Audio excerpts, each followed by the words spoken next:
Hey, Ubah, can you unmute yourself and see if we can hear you all right? Sure. Good morning, everyone. Can you hear me okay? Okay, give me 1 second. Sorry, hold on, I can't hear you. Yeah. Is Can it? you increase the volume of it?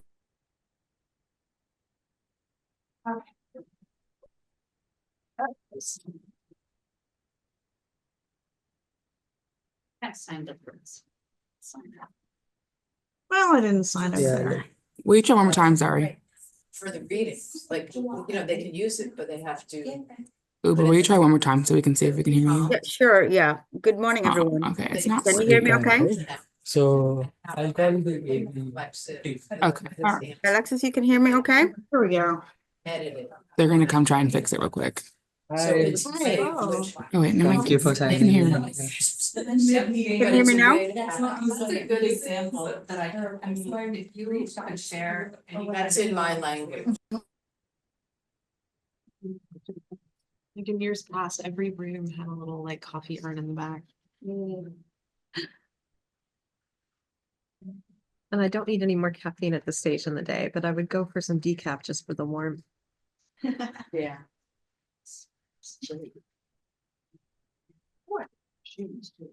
Thank you. And actually, I like those. Yeah, I need to get some. Yeah. I like that silver. I'm here, like setting up a session. And one of the presenters, she is on Zoom, but we can't hear her. Then she unmutes and talks. Like someone, fix that.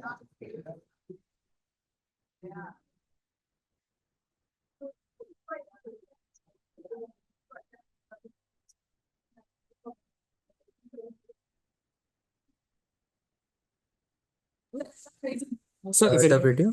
Yeah. Yeah, and the drop down menu in video. Yeah. You guys just tell Alexis you get raised. Yeah. Oh, it's not detecting. And the audio, can you go down? It's not when I was there. For here, choose Sony. Yeah, I think now we can hear okay, it. Ubah, can you try one more time? Oh, you're on mute. Sorry. Good morning, Okay, everyone. Can you hear me okay? yeah, we can hear you all right. Thank you so much. Fix the video, like I've called.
So do I have to unmute myself for everyone to hear me, or can they hear on the Zoom without unmuting ourselves? Maybe you will able to.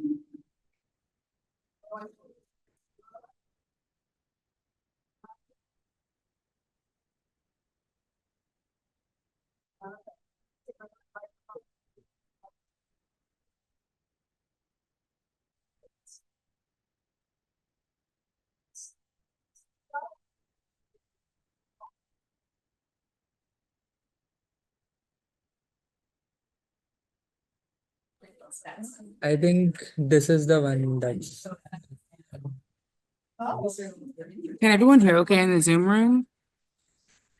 No, it's all right. I can't see everybody, so you might have to just send me a thumbs up in the chat if possible. Is it all? It's not on. I can hear it. The volume is too Low. low. I've got the editing there somewhere and then it's on the. Okay. So I guess we can tap into the Zoom if it actually helps. Right, Zoom folks, can you hear me? Oh, okay.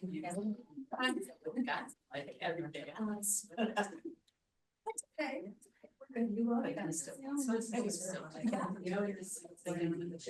It says someone said if you speak into the microphone, they can hear.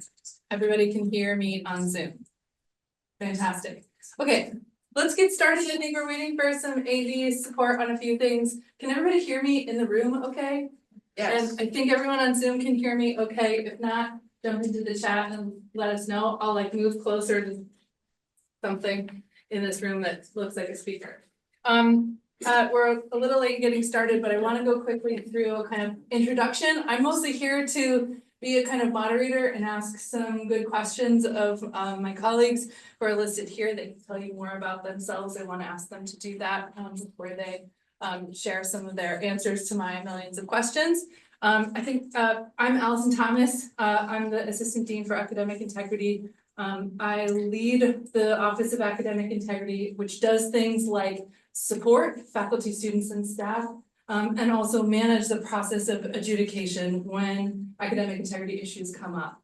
And so we have this kind of dual focus. One is providing a fair and consistent process for students who about whom faculty have submitted concerns academic integrity wise. And then this kind of support avenue, support for faculty in developing teaching materials and syllabi, careful and transparent instructions for students, and then also student support. And that's one of the things that Alexis does a lot of as well, outreach to student groups and opportunities for students to engage in topics of academic integrity.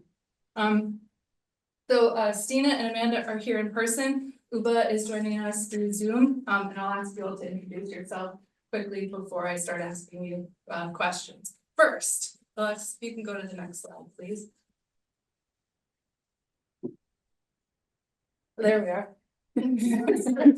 I wanted to just like do this is super quick kind of description of what restorative practice is that allows us to like sort of frame this discussion. And I want to say up front that this is a first conversation, not the conversation. I really want to use this as a time to kind of like start getting our community thinking about what this means, what this might look like, how this might work. I'm still learning a lot about this. And I'm hoping to kind of rope more people in to learning about this with me to help me kind of understand and imagine. So Howard Zehr is a thinker who's written a bunch about restorative practice and restorative justice in a bunch of contexts. And his description here is from a book he wrote called, I think it's called The Little Book of Restorative Justice. And I was like, that's a good place to start. Restorative justice is a process to involve, to the extent possible, those who have a stake in a specific offense and to collectively identify and address harms, needs, and obligations in order to heal and put things as right as possible. And so those who have studied this in the context, especially of student conduct, which is different, I'll differentiate that from academic integrity work. Conduct more focused on in our university, more focused on sort of behavior. And academic integrity more focused on academic work. So restorative responses generally focus on identifying harm and then doing something to repair that harm in some way. And the principles that guide that should be, there's a kind of like opt-in, like a student has to want to participate in the process that way. There's a kind of active accountability. And again, this kind of repairing and rebuilding are sort of central principles. And when you think about this in terms of academic integrity, I've reached a number of roadblocks there in my thinking, in part because I don't know that we universally agree on what the harm is, or to whom, or to what harm is done when a student violates the academic integrity code. So part of this conversation for me, it's sort of like, wait, is there harm? You know, like students, when you talk to students about this, they'll sort of be like, maybe I've harmed myself. Maybe I've harmed others if like the class has occurred there's not as much awareness of any kind of community harm done. And that's part of what I wanted to look at here. Alexis, if you're able to get us to the next slide, that would be great. Thank you.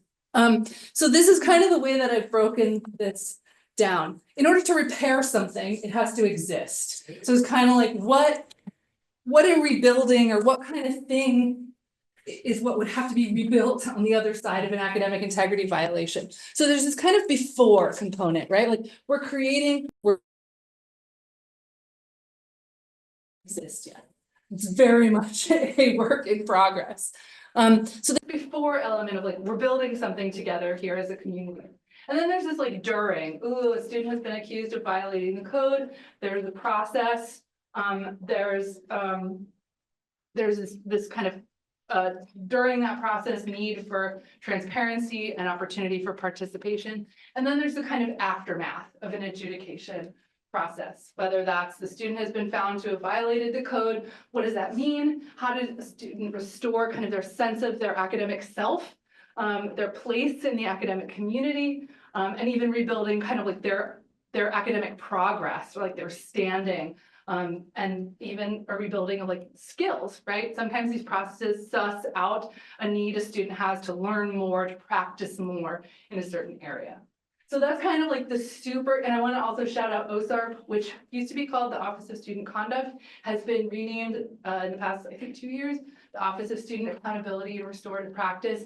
They're experts on this topic. They are far ahead of us on this and have been awesome thought partners. So I want to like shout them out and rope them into more work with me. All right, we can go on. How many people in that office? In OSARP, there are 4. Okay. Yeah.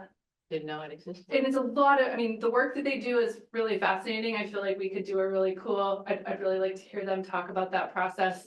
It's so much work and it's so positive.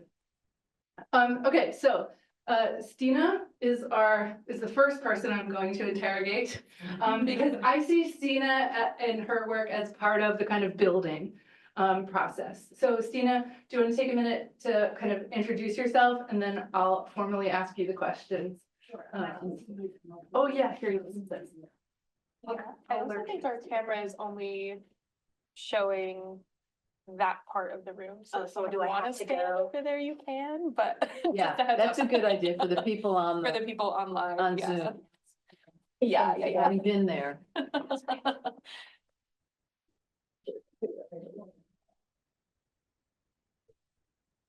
Trying to do anything? Hi, I'm Stina Oakes. I teach in the college writing program. I've been there, I think, for 19 years. So I've had a lot of experience dealing with plagiarism and academic integrity issues. And I also have worked a lot with Alison in my upper level course, where we talk about sort of the ethics of plagiarism. So that's a quick brief who I am. I'll follow you and Yeah, take them. you can follow me.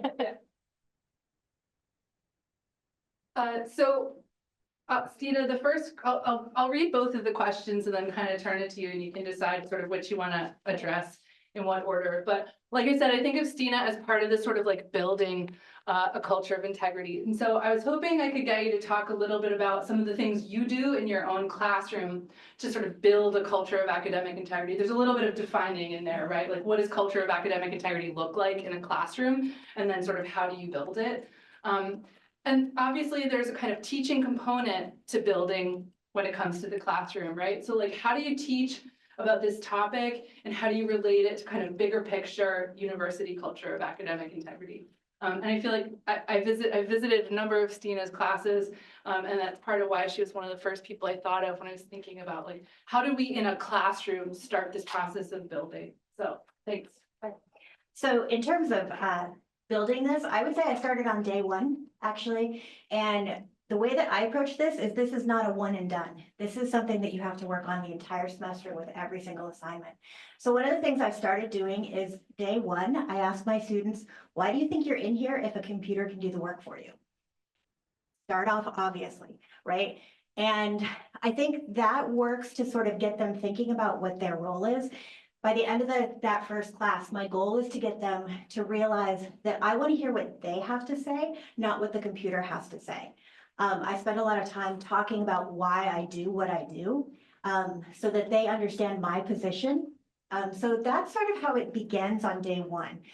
Throughout the semester, we do a bunch of smaller projects that lead into talking about plagiarism issues. There's a great article by Malcolm Gladwell, which is 20 years old, which is crazy to me. That is, should a charge of plagiarism ruin your life? I have them read that and we talk about sort of what plagiarism is. It's a case where he's actually been plagiarized, and so he talks about that process. And what that does is that lets us have this conversation about what plagiarism is. What does it look like? Why does it matter? In that case, Gladwell is quite offended, actually, that he's been plagiarized, but then he turns and he thinks it's a compliment. So we talk about that a lot and sort of think about what is plagiarism, who is being harmed, and how that harm then can be how we deal with that in the classroom. I think the other thing is that I really talk about students about it honestly. You could probably copy in my class and I might not catch it. That's a reality. So what we have to think about instead is what's the contract that you and I have? The contract is I'm here to teach. That's my job. I'm here to teach you and to help you understand something and to help you learn how to think. Your job is to think. Your job is to write. Your job is to share with me what you're thinking and learning. Is that going to stop every kid from plagiarizing? Absolutely not. But it gets us at least talking about that issue. Another thing that I do is I have a podcast that I have them listen to. It's the Bar Sessions podcast, which Hotel Bar Sessions, which if you're not familiar with is actually great. It's a bunch of academics, and the premise is they are having a conversation like you would at a bar during a conference. There's one on plagiarism that is fantastic because it talks about why it happens, how it happens, what the problems are with it. And students hear that and they come to class and say, I didn't know that academics talked about this kind of thing. We do, right? And so that actually shows them this is a conversation worth having. So I think that's sort of a quick primer as to how I deal with it. I think the biggest thing for me, it's not one and done. This is something that has to be continued all the way through. Another one small point that I thought of, when you were talking about restorative justice, there is a relationship that I have with my students, and if they plagiarize, that actually does harm me. And I'm very upfront with them. I tell them, this is why professors get so upset. This is what our job is. I have decided to devote my life to teaching you how to learn. If you then plagiarize, you're actually harming me and sending me a message. So that's sort of something to throw in there in thinking about restorative justice. Do you say how it hurts you? Absolutely. Can you give? Yeah, so what I'll do is I'll tell them, one, takes so much of my time. Plagiarism cases are very, very long and involved. I also tell them that it sent me, whether intended or not, a signal that what I do doesn't matter. Some of them will care about that, some of them won't care about that. I also tell them that it hurts everybody else in the class because my attention is now on you and dealing with this problem rather than the attention I could be spending on other students. Thanks, Stina. I really appreciate the kind of multifaceted building that Stina's describing. There's a building of identity, right? Like, what am I doing here? And the sort of who am I in this context? Students seeing themselves as part of the academic universe is such an enormous leap from wherever they're coming from into AU. But then there's this community element too, that like they're not only part of this larger AU community and related to other students here, but they're also related to a broader world. There's the Malcolm Gladwell example, and the academics at a bar talking about this issue situates this conversation and situates their definition of themselves within a much broader context. And so I feel like that's something to really appreciate. Great. Okay, Alexis, I'm coming to you. Will you take a second to introduce yourself and tell us a little bit about what you do, and then I will ask my question. Hello, my name is Alexis Glasgow. I'm the Academic Integrity Coordinator here in the Office of Academic Integrity. Upon organizing student-facing events and support on campus, which I'll go into more depth in my questions, I am the first point of contact for students that go through the academic integrity process itself. So I hold preliminary meetings with the students and kind of go over the evidence that was presented. I kind of explain the academic integrity process itself and kind of their position and where they're at in the process, as well as explaining what happened following my meeting and how they kind of will move through it following that. I also answer questions, comments, concerns they might have, which I kind of tell them in the beginning of my meeting that I am more of a support and guide for the student rather than someone that's going to be making decisions in the process. And that kind of like levels the playing field as far as them being more open to hearing about academic integrity itself and then the process and how it works rather than coming into it as like a defense or ready to kind of like fight with someone about it. So yeah. Thanks. So we kind of moved into like during, if we're looking at my before, during, after framework, but also recognizing that in many ways, like we're all before, during, after, right? And so I guess my first question for Alexis is kind of about the before, because like she said, Alexis organizes as many student events as we can possibly get in on. That just means like we beg, and if there's acceptance, we do something. We've done some hot chocolate bars. We've done some fall events in order to kind of reach students where they are. And Alexis can talk a little bit about that. So I wanted to ask you not only like what you hear from students when you interact with them in this ideally kind of neutral way, but also like the strategies that you developed in the context of your work in our office that kind of move in the direction we're talking about, kind of culture building. And then I'll read the second question too. In the process, because you're the first person students are interacting with, and you're the person that students really contact throughout the process. When they have a question or where something's confusing or they need to reschedule, like this, you're the point person for students. Where do you feel like you're developing anything approaching kind of restorative practice as we've conceptualized it so far?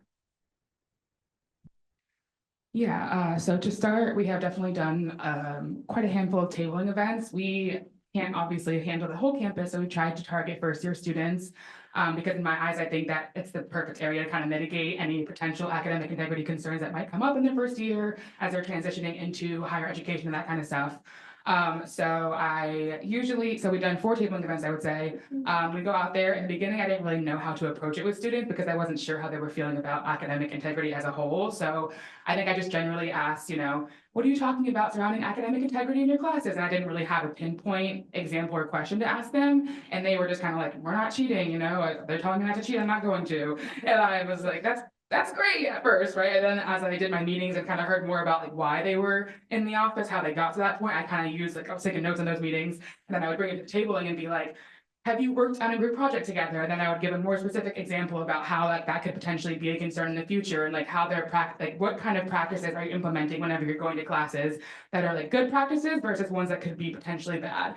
And at first they were like running away from me at the tabling events. They did not want to talk to me. They were like, girl, no. And so I kind of changed my framework by offering some food. I'm like, here's cookies. Now let's talk about it. And so I think they were more open to it. So I just think that like the idea of it's not one and done is great because I think that like after tabling event number 4, I was seeing students who are like, I'm already following you. I have my answers. I'm ready to talk about it. And they like were coming with more context to their answers.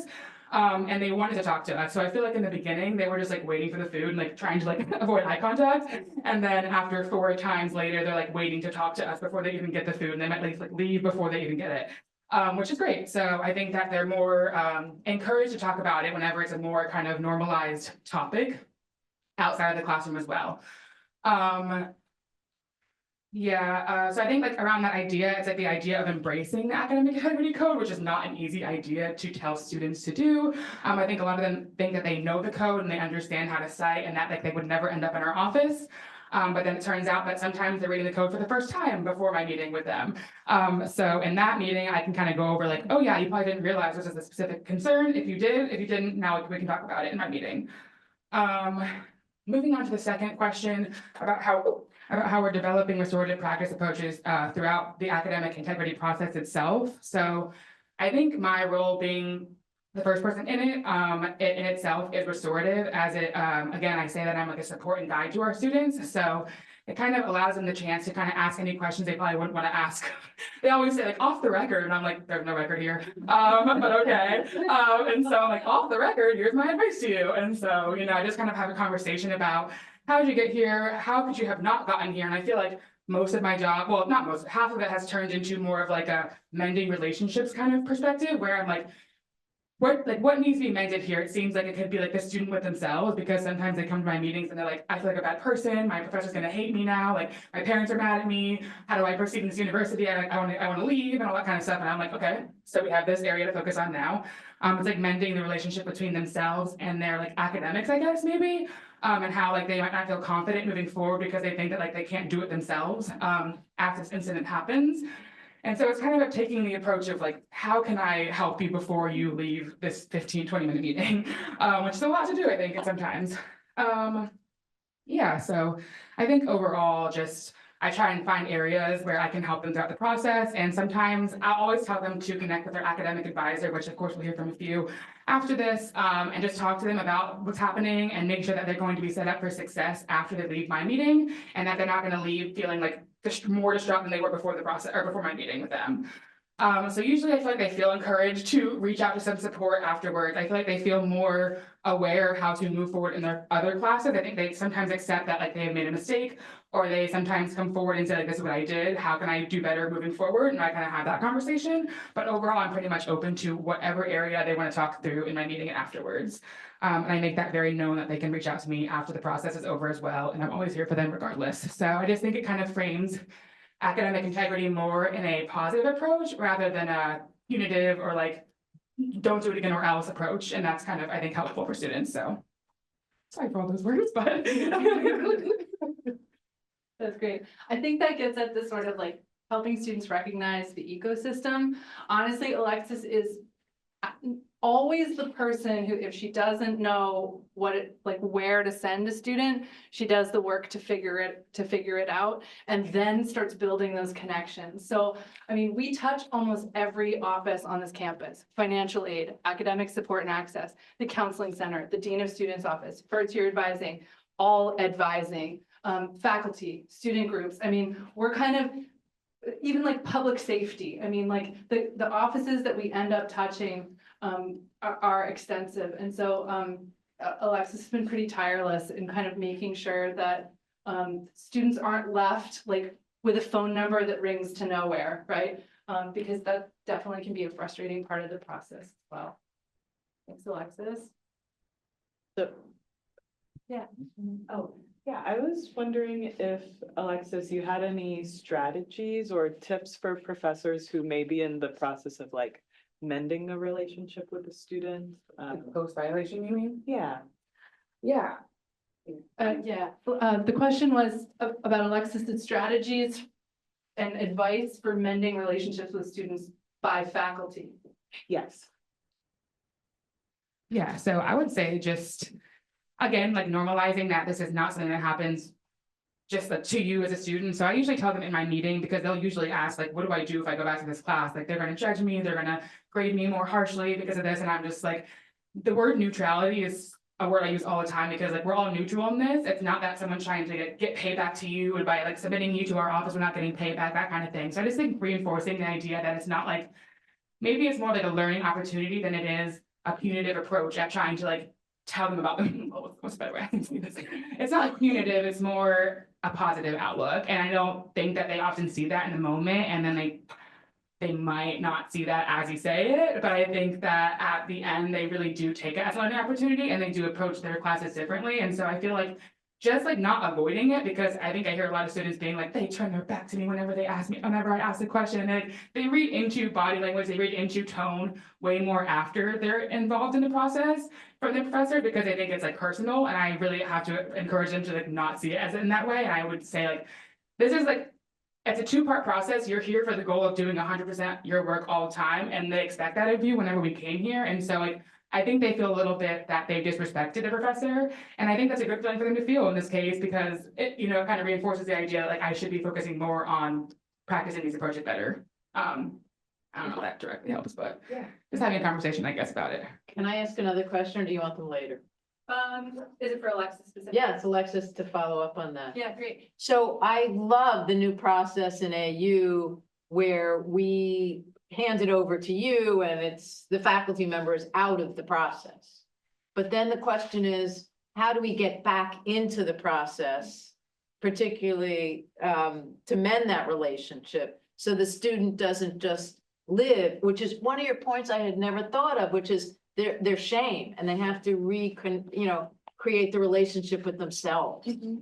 Yeah, even during the process, they're still continuing their classes, they're still turning in work, they're still in like part of their class, and I tell them to continue that even if it is a failure for the course, because that means that, like, they're not getting ostracized. Like, you have a concern now, like, do not participate, do not go, do not think about it until you're back in the class again, potentially. And so, I mean, I guess, like, I don't really give direct advice to faculty about like what to say to students necessarily, but more so that I try and prepare the student on my end for like when you do reintegrate back into, even if you're retaking this class with a new professor, like, you should not come into it with like a, oh, I'm like mad about this point of view, because then you end up here right again because you're mad and you're not like focusing on your class. So I just think that, like, not ignoring it, but just like not making it like the bane of their existence after they get back to the class, being like, do better this time, I'm really watching you. It's like, okay, like, let's build a more cohesive strategy for like you in this class. Like, how can I make you feel confident and supported to do your own work and that kind of thing, I think. Because they do want to have a conversation, even if they don't show up to office hours or like make eye contact with you in the class or raise their hand. It's like they do want to have a conversation, but I think they just like get a lot of negative feelings about academic integrity after they like break the code because they feel like they like hurt somebody, which they might have, but also it's like about rebuilding that afterwards. You might have more. Yeah. It's a hard question in part, Betsy, I think, because there's such a variety of situations and personalities, and like, I think you're kind of hitting on some of the ways faculty, and Stina mentioned this too, the ways faculty feel when this happens. Such a variety of responses. I mean, I've been there and I've had feelings of anger. I take it personally, like this is my fault, or my materials are terrible, or I take it personally on behalf of my other students. Stina was kind of getting at that, right? Like, I had a student once who plagiarized a response to another student's work. And that was infuriating to me, right? It's really hard not to like internalize that or to take it personally in some which way. And so the guidance that we can give to faculty, so we sort of do this on the front end a little bit, depending on what our relationship with the reporting faculty member is like. But we say to a faculty member reporting a case, like, we're telling students to continue attending your class until this matter is resolved. You should treat this student like you treat all of your other students. If they're asking for help on stuff that's not related to this violation, you should give it. If they want to meet with you to talk about issues that are not this case, you should do that. Try not to take it personally. Again, try to like divorce the kind of like morality baggage and think of this as something else. This is rather than seeing this as a sort of personal failing on behalf of the student or something nefarious, seeing it as kind of, this is a novice academic who's stumbled in a way. And that doesn't mean there won't be consequences necessarily, but it does mean kind of a little bit of extra care with that student. But I feel like that could be a really interesting avenue to pursue with faculty into that guidance, but I think it'd be really hard to do. I'll move on to Amanda. I feel like maybe some of the questions I want to ask you actually get at this a little bit, but first I want to let you. Oh, yeah, I'll come over here so the folks online can see me. Hi, folks online. So my name's Amanda Getz. I work over with first year advising. I've been working with first year advising since fall of 2019. You know, not just advising first year students, but also teaching in the AUX classroom, where we have a lot of opportunities for students to do assignments and reflective work that you would think wouldn't open up a whole ton of space for academic integrity violations, but you know, sometimes we do get some of those. So right now I work primarily with undecided students who are just trying to find their way, right? They're exploring their interests and their goals, but also they're taking some of those first year foundation classes that they might not actually be super interested in, but they need to take for, you know, university requirements, or might just, you know, kind of be be helping to skill build. Previously, I worked with students of all majors, and so kind of still do as they're undecided, and supporting their transition to AU. So I want to talk a little bit about the advisor's role through the academic integrity violation process or investigative process, because we're not directly involved in this process, right? You know, students submit work or they take an exam or whatever it may be. Faculty may notice some type of suspicious activity. Maybe they use ChatGPT, maybe they cheated on the exam, maybe whatever. And then faculty, you know, send that on to academic integrity. Advisors aren't notified of that, right? And so the only reason we would be aware of a student kind of going through that process is if we built the relationship with a student for them to feel comfortable coming to us and saying, hey, I think I've messed up, or my professor thinks I've done something. What do I do? Right. And so unless that relationship was built for them to kind of like feel comfortable coming up to us, you know, we wouldn't really know about that. Or in some cases where the advisor is also teaching a class, you know, we might know that a student is going through that process because, you know, we're the ones submitting the, you know, yeah, there we go. Yeah. So, I don't actually know if I had a question to answer yet. Yeah, I kind of just like steamrolled. So I feel like one of the things we've interacted on, Amanda, really does have to do with like students kind of getting at the questions that came up, like students in a class that's separate from one that you're teaching, but you're their advisor and they're coming to you and saying, I messed up, this happened, this is the outcome, I feel like I'm going to be judged, or I feel like I'm going to be I feel like there's going to be grade deductions that I'm going to suffer because the professor now has this sort of bias against me. And so I guess I think it would be, I'd like to hear you talk a little bit about kind of your experiences helping students through the process, but also kind of like helping students think about themselves in the academic space, how to restore that. And you talked a little bit about kind of building a relationship, and that seems really important. And maybe that's something to jump off of, like supporting students during the process, but also like helping students kind of reintegrate as they might see it. Is that? Yeah. Okay. Yeah. I modified a little bit. Awesome. Thank you.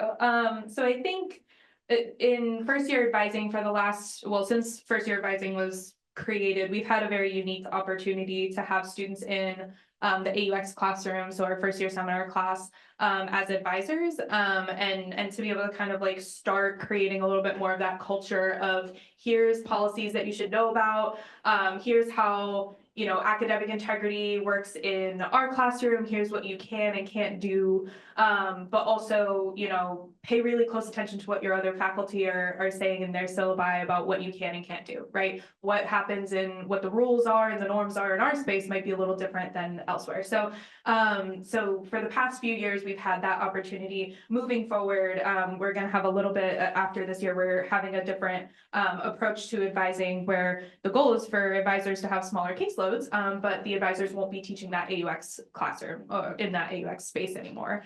And so there's even more of a, I want to say that there's more of an opportunity, right? Because we'll have smaller caseloads to be able to meet with more students and create a little bit more of those relationships. But there needs to also be then an intentionality, an approach to making yourself available to students, right? If you're an advisor, because you won't automatically be seeing them once a week in class, right? And so trying to set up that trust building, that non-judgmental approach to advising that, hey, my door's open if you need to talk about anything, isn't as natural because students aren't forced to come, you know, to your class every week. And so that culture of trust and support for students to be able to come to an advisor is just going to be something that I think each individual advisor, you know, we all have our own approaches to advising and how to do that. But I think that's going to be something that we really need to be intentional about moving forward into the future of undergraduate advising here at AU. And so something that I've done is, in the spring semester, I don't always teach my first year students, right? Like I only had them in the fall semester for sure. And then they might choose to take a class with me in the spring, but otherwise they would just be my advisees. I wouldn't be seeing them regularly. But I would say, you know, hey, anytime you want to come by my office, if my door's open, come in, I've got a coffee maker, I've got, you know, a kettle to boil tea. You don't have to come and talk to me. If you just want to come and get a free coffee or tea, you can come by. You don't have to say a word to me. It can just be a wave and grab your stuff and go. Or you can come and hang out, right? And so sometimes if it's, you know, not a particularly busy season, then they'll do that. And that kind of just creates a little bit more of a, Amanda's office is a space I can go to just to be, right? I can go, I can talk to her, or I can not talk to her. But if I need to, I know that's a space I can go to. And so that's something that I've been able to do. And so a few years ago, I did have a student who came in, well, she emailed me and she was like, hey, do you have appointments? And I'm like, oh, I don't like getting that email, but no, I don't have appointments this afternoon. And she comes in a, you know, flurry coming into my office, like, I'm so stressed. I think my SIS professor thinks I cheated or whatever, and I'm really scared. I don't know what to do. International student who is just really, really scared about, am I going to be deported? Am I going to fail my classes? You know, what's going to happen here? And it's just a sit down. Would you like a cup of tea? Let's breathe for a second. She's crying. I'm sitting here like, what the heck is going on? But just kind of like getting to a point where it's like, calm down, like, what's going on, right? And letting her open up to the point that she wants to, right? It's not my job to investigate whether or not that student cheated, right? That's completely between the professor and academic integrity. It's my job to say, okay, you're stressed about something. What can I do to support you, right? And explaining a little bit more about the policies where there may have been confusion, right? Why do you think that your professor thinks you cheated? What happened there? Oh, well, I worked with a partner on something and I submitted my work and he thinks that I copied her paper. Okay, well, maybe we can't do that. Here's some more information about, you know, the policies that we have at AU, right? A learning experience, a learning opportunity, and what do we do next time to not do that, right? So it's my job to basically just explain a little bit more about the policies and where there might have been confusion, and also setting some expectations that, like, yeah, it might not, you might fail the assignment, you might fail the class, but what do we do from there, right? It's okay if you fail the assignment. If you fail the class, then, you know, we move forward, right? If you fail the assignment, but you don't fail the class, great. You know, there's always another assignment. There's always another exam. And so kind of just looking at, all right, we can't get stuck in where that is. We do have to move forward. I think the other cool thing to see is that students, well, not cool thing, I guess, like, it's a cool thing as an advisor to be able to take a student who might be going into a little bit more of a shame spiral or guilt spiral about, oh, I messed up, or I didn't know something, or I didn't know what the consequences of that were going to be and how serious that might be, and saying, okay, let's get out of that a little bit more. Let's interrupt that and kind of look a little bit more forward thinking, right? This is just one moment in your longer term academic experience, right? This is one moment in your life. And your professors, if you're worried about, you know, are they going to judge me when I come back into class? You know, are they going to be scrutinizing my work even more? Maybe, but that can't hold you back from doing what it is that you came here to AU to do, right? You're here to learn. You're here to, you know, meet some type of goal, and you only get to choose what you do from here, right? If that wasn't in line with your values, or you messed up in that moment because you were super busy, you didn't understand the assignment, you procrastinated, whatever the reason is, it doesn't matter. That's something that happened, but let's move forward and make sure that doesn't happen again. And so, yeah. So it's cool to see how you can help a student move from, you know, I'm ashamed of what I did, or I feel like I've disrespected myself or disrespected others or whatever it may be, and move into okay, I can grow from that.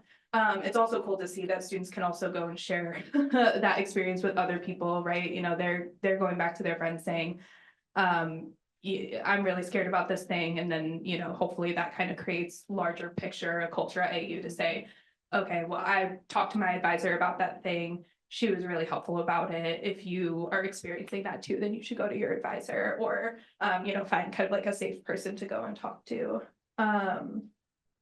Yeah, That's great. Yeah. I want to amplify and draw out something you said, Amanda, that I think is like a little bit hidden, and that is like the amount of work behind that's kind of all on all of us, like, you know what the policy says.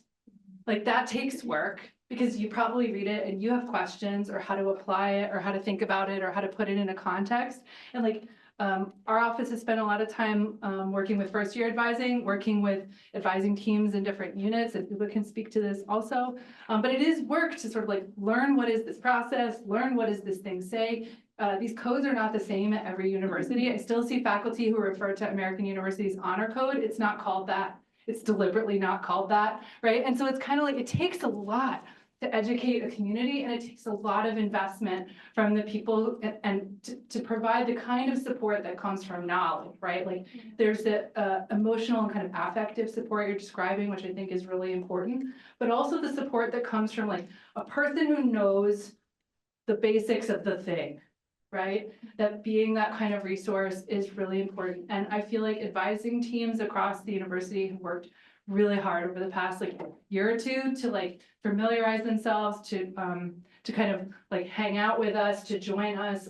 Those teams are not saying no. And we've really appreciated that. It's a huge resource for students. We always recommend students talk to their academic advisors. This also taps into an equity issue that concerns me all the time, which is that if a student is accused of violating the code and they have a lawyer parent, or they have a parent who works in higher education, or a sister who fill in the blank, right? Like, there's all kinds of privilege when it comes to support that a student might be able to access very easily.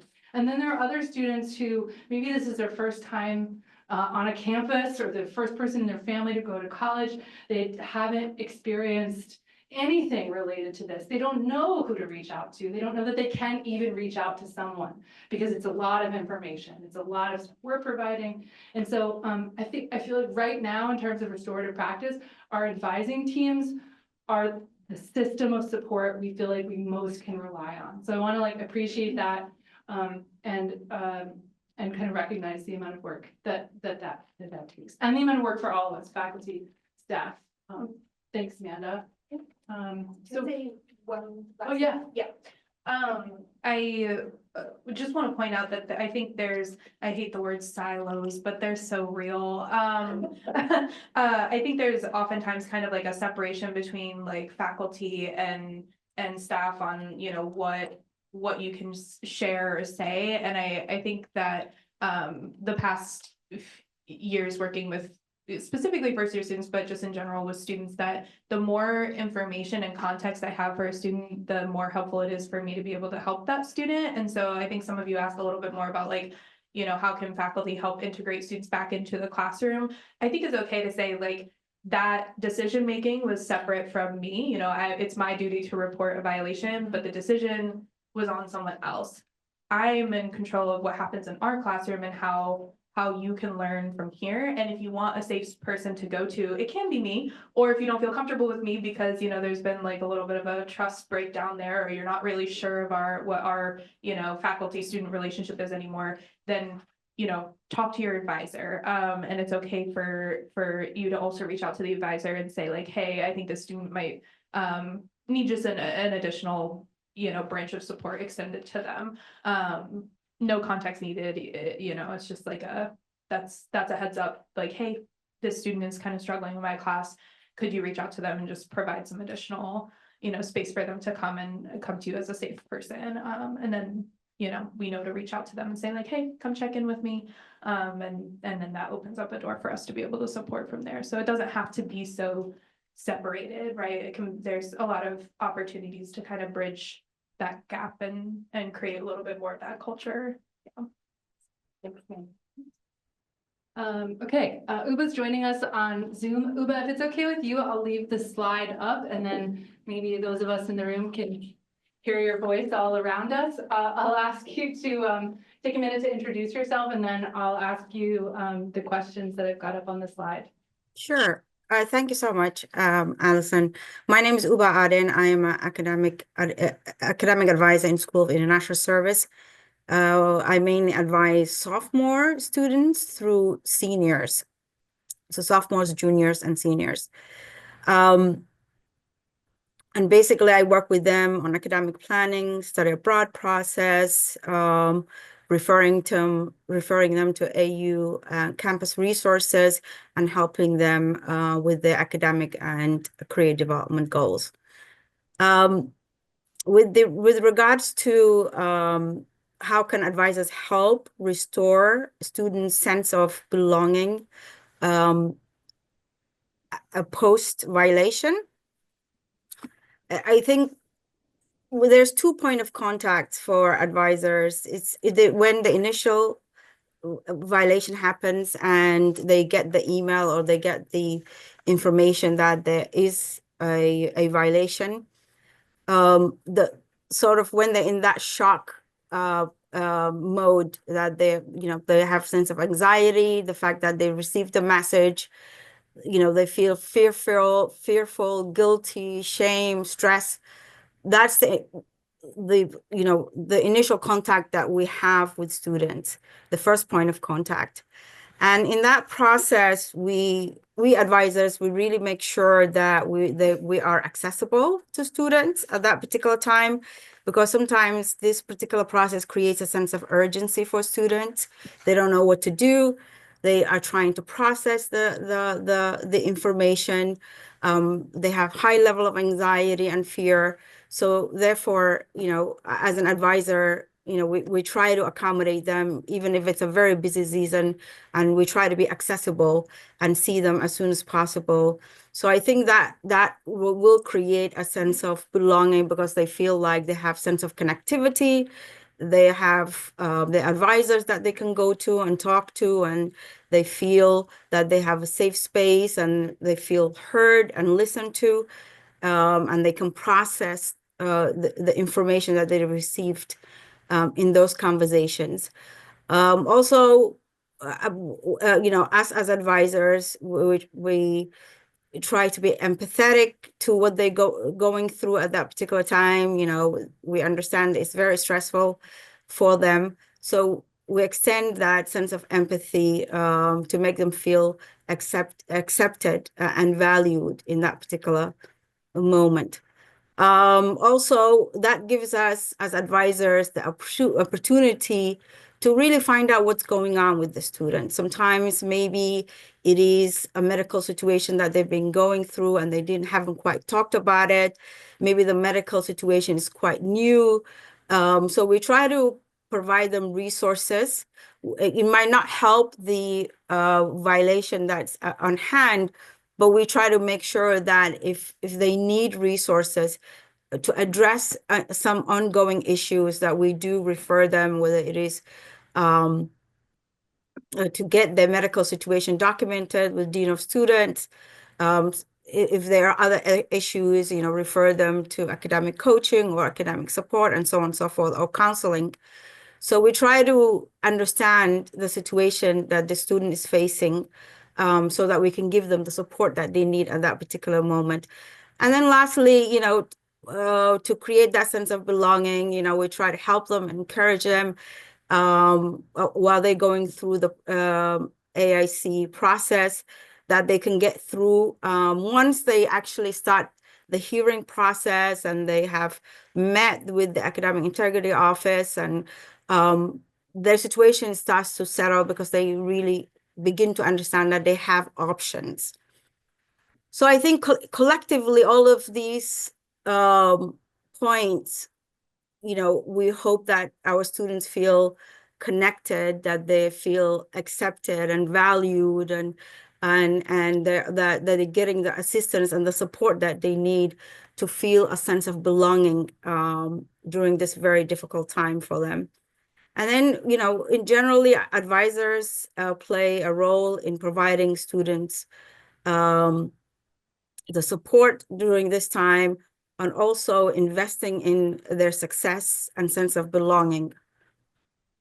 With regards to the second question, how does your personal experience in working with students that could have potentially career-changing outcome help build this sense of community? I think the prevention is the best method in this case, because we really do want to minimize the impact on their career or graduate education goals post-graduation from the undergraduate program. So we try to make sure that we work with the academic integrity office and, to enhance their outreach. I'm glad to hear that they do fall events and they invite students to certain like gatherings, such as I think I had just heard a chocolate event and so on and so forth. And I would encourage that, and I would encourage an expansion of it. Perhaps Alison and Alexis can chime in, but I think just doing an outreach right from the get-go when they matriculate as freshmen during orientation, I think it's good to get the information out to students and create a dialogue about AIC policy and possible violations, so that they really understand the process and they really understand the pitfalls of it early on. I saw that there is really good videos, short videos on the Academic Integrity Office website. And I think just, getting that information out and having them understand this and to remind them at different points during the semesters, I think that's really helpful. Also, I would encourage them to continue to work with faculty and perhaps utilizing faculty to be able to get the message out and in this idea of continued outreach to students. At the same time, I think the students that go through the process, I think they are very valuable feedback for us.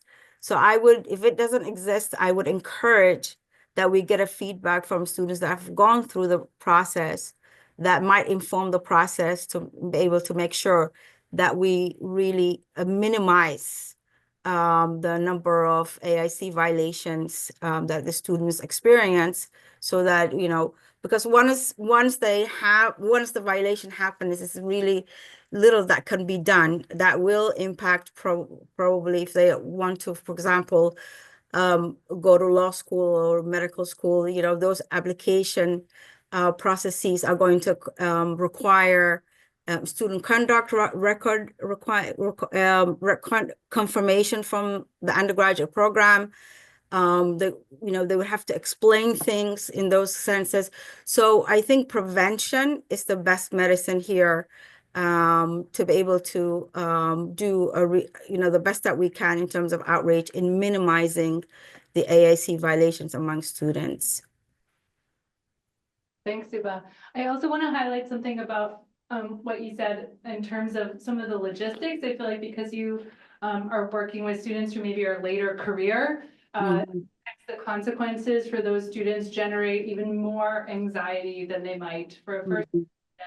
Am I going to graduate on time? Exactly. Yeah, I've actually had, thank you for reminding me, I've actually had a case like that this past fall where I worked with one of my students, and that's exactly what happened. I'm happy to report that my student successfully graduated, but at that particular time, that's, the high anxiety, fear time. I mean, yes, that's what goes through a student's mind. Am I going to graduate? How this is going to impact me in the long run, and so on and so forth. And, I'm glad to report that, in terms of academic advisor, we stepped in, we supported the student, much like what I said earlier. Once the student went through the process and learned about their options, they felt okay to be able to get through the process, and they successfully graduated. So I think, doing this, the work of really supporting students as a community, as advisors, it's super important, because this is a developmental process for them at the same time. So we want to make sure that they learn from this particular process, and then they're able to manage it well, that that they're able to successfully graduate and move on to their next career goals. I think something that Ubah said that was kind of making me think back to the question about earlier about what faculty can do at the end of it. I think like if we think of it as like a big track and the student is just like running to get to graduation and we're like all along the track at some point with batons and waiting to get like to catch the baton from them. I feel like we have to build a sense of culture around academic integrity like within ourselves before we can do it with the students as well, because I feel confident knowing that I can send a student after my process to Ubah or Amanda or any advisor, knowing that like they're going to handle and support the student, because sometimes once they come into our office, they don't see their professor ever again if they fail the class, or they don't have that chance to kind of get some closure on that, I guess, maybe, because they have formed a relationship with them throughout the class. And so I feel like at some points, the advisors are the closure. At some points, like the student fails the assignment, he comes back and is like, hey, it's me again, please don't judge me. And you have to like look at them and be like, okay, like, I feel like I had so many students that have been like, does my professor see the student statement whenever I submit it? Which is what our administrator like looks at before they come to a conclusion. But I say no, but I always wonder why they ask that. And usually when they do ask that, their statements always are like, I'm so apologetic. I just want to like I respect my professor so much. I want to let them know that, like if they don't see me and that kind of thing. And so I feel like it's like less that the students exit angry about it and more that they exit like ashamed and like I want to kind of mediate any sort of negative feelings about it. And so I just think if we're all on the track together, it's helpful, I think, in the long run. Can you advise the student, do you advise the student to go back to the professor if it's at the end of the semester? To share that statement or whatever? No, we do have a number of I would students. love to have that. I mean, I have had a case where it's the end of the semester, so I don't have an opportunity to have that closure. Yeah. We do have students who will say, I'd really like to talk, like our documents say, when we send them to students, say, don't talk to the professor about this issue because the professor is not involved in this case and in the decision-making process. But at some point, a student will ask Alexis or will ask Chris or will ask me, can I get in touch with my professor now? I want to apologize.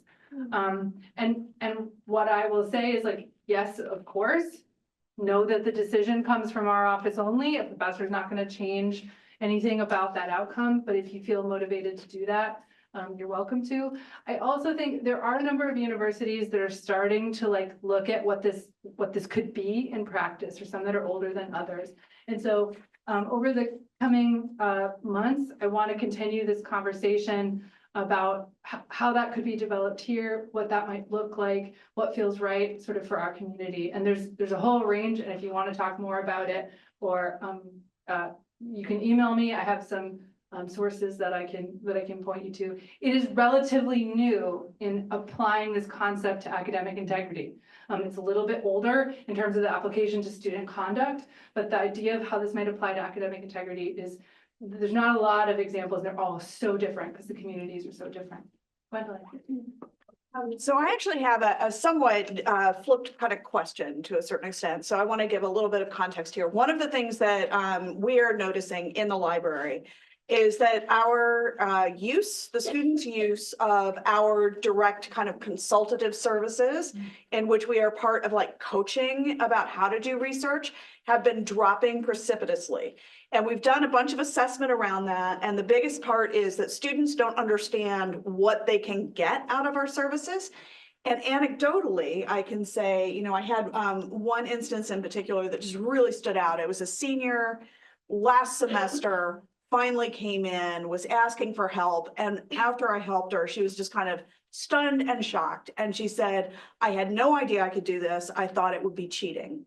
And so I think on this other part, as we're trying to build this kind of culture of academic integrity, part of it is helping them understand, because I assume that if this is happening for like library consultations, it's probably happening for other kinds of kind of coaching services as well, where our students may not be getting the help that they need because they don't understand the other side, which is, this is not cheating. This is something you should be going and getting help with. So I just wanted to kind of raise that and ask some of like, what are your thoughts about how we can all collectively do better to build that side of the culture as well? question. That's a great question. The short answer to that is invite the librarians to your classes. Yeah. Well, and we do that. We Right, are, 'cause yeah, we do that and we are embedded in a lot of classes. But yeah, that other piece though of like, you know, the There's consultative the part. sort of faculty awareness, Yeah. right? And I mean, like, Stina could say more about kind of information literacy learning in the classroom, right? And I feel like Alexis can say a little more about like the outreach that we do. So like, from some of Amanda's comments and Ubah's comments reflect this as well, like how much work it takes to be aware of not only the policy, but like what's here and where you can send students and where they can get the help they're kind of describing that they need. And so that kind of like education tour is one. I mean, do you want to speak to our? Yeah, I feel like it's an education tour for a lot of people. I think that like every time I do a presentation or go to a classroom and speak, someone, even the professor, like everyone's learning something, I think, every time. And even myself, yeah, like whenever I hear student questions, I'm like, oh, I didn't think that you would have thought in that way. So I think that like it takes hearing it from other people. Number one, I think that you as a professor could tell the student 10 times, go to the library, do this, they offer this, and they're gonna be like, cool, and never do it. And I think like I've gone to AUX classes and like I know like the professors that invited me to their classes, I've been talking about academic integrity. I come and I say like different slides, I show them different things and give them scenarios of like real situations we've had. Like I kind of, I change it up and give them like example scenarios, and they always ask like different questions. They're always kind of like, they're more likely to talk to me than they are to their professor, even though it's the same level of like, we're here to help you, but they're not as actively engaged with the same person they see all the time. So I think, of course, the library can't handle every class and we can't handle every session or orientation, but I think that that's a start, I guess. So I was just gonna say, I think we're done with the long-term visits, but 5-minute videos. I don't know if you have 5-minute videos, like this is help, this is cheating, and just if you were to do those little 5-minute videos and ask faculty to put them on their Canvas sites, I think that would go a long way. Yeah. One thing we are working on from our office is a Canvas page module, like a thing that appears on your dashboard. It's a course. That's ours, and we'll have academic integrity materials that you can lift and put into your page. And we're always looking for partners all the time. The librarians know we are not shy about asking for partnerships. And so I think that's the other thing too, campus-wide partnerships. Alexis and I have visited like ASAC, the Writing Center, the folks who are working in coaching, student athlete support, the first-year advising teams. Again, like anybody who allows us to show up, we will show up. And so I feel like that kind of communication is really important too. Sorry, Amanda, go ahead. Yeah, I think I'm a big fan of a good video or like having resources come to class and things like that. I also think that it starts like really early in your classrooms and for setting some of the norms for like what you can and can't do in a classroom. I think having things built into your Canvas site or your syllabus automatically to be more student-centered and resource-based, to say, hey, if you are, if it's a writing class, to say, if you struggle with writing or you struggle with generating your own ideas, here's what you can and can't do, or come talk to me and I can help you get connected with resources or connect with me about how to kind of skill build around that. I also think that yesterday I was in another session about academic alerts and faculty support, but just early and timely feedback for students to say, hey, this is a great assignment. It's a good start to what I know that you are capable of, but here are some resources to help you kind of like expand on that or dive deeper into some of those skills. Or hey, you really didn't hit the mark on this at all, but I would like to give you an opportunity to improve, resubmit this, use this resource, and kind of like ingrain that and create that as a culture of your own classroom and learning environment, rather than oh, you didn't do well on this first assignment and now the student is thinking, well, I'm not good enough. So I need to, cheat for my next one, or I need to, use ChatGPT or whatever it may be to be able to get the grade I need in this class, so I can just move on to the other things and like that be that. Stina, did you want to respond? I mean, I guess the only thing that I would add is I do all of this, and I can guarantee you that all of my students do not use these resources. It is going to be up to the student. You can present them as much as you want, but really the student has to have the incentive. I will say they'll come to me afterwards and say, oh my God, do you have any idea how helpful this is?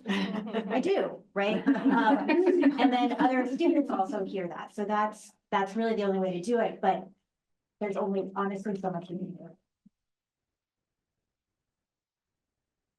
Yeah, so should we start or just? Your microphone. Your microphone. Okay, so my question is gonna put clarification.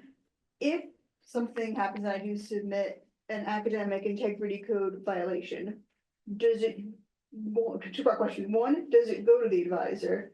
And two, if it doesn't go to the advisor, is it worth emailing the advisor with just, hey, heads up, this is the thing that happened, the students may be coming in, I want you to know, I want you to be prepared and expect. That's a good question. So in general, academic integrity records are confidential. And so our office is kind of like, we're the, I forgot the word. We're the guardians of those records. And so if you're a faculty member that has a potential concern, get in touch with us. Any questions you have about, should I share this? Should I talk about this? Should I mention this? Ask us first. Don't do it. If you get a phone call from a parent, if you get a phone call from a lawyer, if you get a phone call from an advisor, my advice is always, I can't talk about that. There are FERPA laws that prevent me from sharing any information about a student's educational record, right? Our office does now integrate some contact with advisors, but we're very cautious about when and how we do that. FERPA allows us as an office to share information with people determined to have a need to know, and that means to do their job, they need to know X, Y, Z. And as Amanda mentioned, like the more information an advisor has, the more effective the support they can provide to students are. That said, those of you who have had a violation, a student violate the code before or been involved in a notification process, we don't want a student to feel like, wow, there's like 17 people CC'd on this email that has this information about a violation. So right now what we're doing is, if it's a graduate student that has been, where we've gotten a concern about a graduate student, the immediate notification, the initial notification goes to the faculty member, the associate dean of the student's home unit, and Andrew in the Dean of Graduate Studies office, and he will filter to the right advising person on the graduate level. That's new for us. That's process about a year old. It's really helped us make sure that graduate students get the immediate support that they need from their advisor.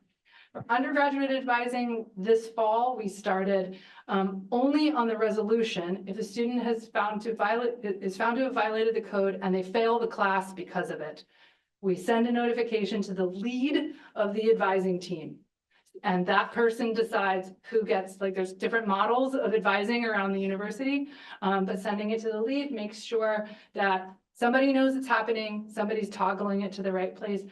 That's still a work in progress in terms of like what advice we're giving about like, then what do I do once I get the notification, right? Because people have different structures and strategies, but like that's been a developing and important process for us. 2 years ago or so, there was no advisor notification whatsoever. So the answer is sort of like, leave it up to our office. And if you have any concerns about like information sharing, ask us before doing it. Thank you, that was very helpful. So a couple things. Stina, I loved a lot of the stuff you said, and I would love for you, so everything you do takes, it's obviously a learning outcome of the course. Right. And so not all faculty do this, and our students are rational human beings, and it, as you said, it takes time to address these AIC violations. So my experience when I work with faculty in SIS, they mostly just want to handle it on the side rather than submitting them to Alison, who I keep telling them, and your office, and now, oh my God, Alexis. So I just saying so we have to shift that culture, I think, so that faculty recognize that it's not a burden on them in the same way that it was. Because, and then I want to also share, in 2014, I had an AIC violation, the midterm. It was my entire spring break. I was working on it, and that's no longer the case. But I want to tell you that I recently And a few years ago was contacted by the FBI because she had applied to be in the FBI, and I gave her a stellar recommendation and she got into the FBI. So Ubah, I just want to say that the students can have these violations and their careers are not lost. They can still even get into the FBI. Right. Yeah. No, it is a sort of a, that's correct. For the majority of the time, they're not really affected by this. But it only comes up when they apply to law school or medical school because they require a conduct record verification. So that the conversation then comes up and they have to provide an explanation. But you're right, for the most part, they're not affected by it. I'm just gonna add real quick before we end that, back to the material thing, like, we have an academic integrity student committee of students who I'm like waiting to tell them to do something because I haven't really like developed that yet because it's the cases and stuff. But if as faculty you ever have like things that you would want in your classroom, like a video, if you have ideas for a video, like I'm happy to do it. I am happy to like work with our students to create a video. I just don't always, we like regurgitate a lot of materials to each class, but like I don't know what you specifically might want in your classroom or stuff like that. So maybe just any kind of bounce ideas you have would be great. If you do want a video, let me know. I think we're out of time. We will, in the materials for this session, I'll put some links to some of the readings that I've been doing about restorative practice. I'll put a link to our academic integrity SharePoint page. If you want that really soon and you don't have it, it's like it's everywhere. I feel like I didn't even put a thing about it because all I do is like, here, go to this page, go to this page. But send me an email if any questions come up, athomas@american.edu. This is CTRL survey on the session. I just really want to thank everyone on the panel for taking the time to kind of organize this and think this through. And when I kind of invited us to talk about this, I think the idea of restorative practice was like, wait, what? And I'm like, no, you're doing that. That's what you're like, you're definitely doing a piece of that. It's a small piece. It doesn't feel like a heavy lift, or it doesn't feel like it's everything, but it's like, oh wait, can I see myself in that concept? And I feel like our conversations, Ubah and Stina and Amanda and Alexis, kind of, I saw each of you sort of like see yourself in that. And I felt like that was inspiring to me, and also I hope inspiring to everybody that's listening, that like this is a community-wide effort. And like I feel like I want to know about what it's like when you try to see yourself in it. I hope you can already, but if you can't, I want to know, and I invite you to hopefully some continued conversations about this. So thanks everybody, panel, for answering all my questions, and you in person and you all on Zoom for joining us.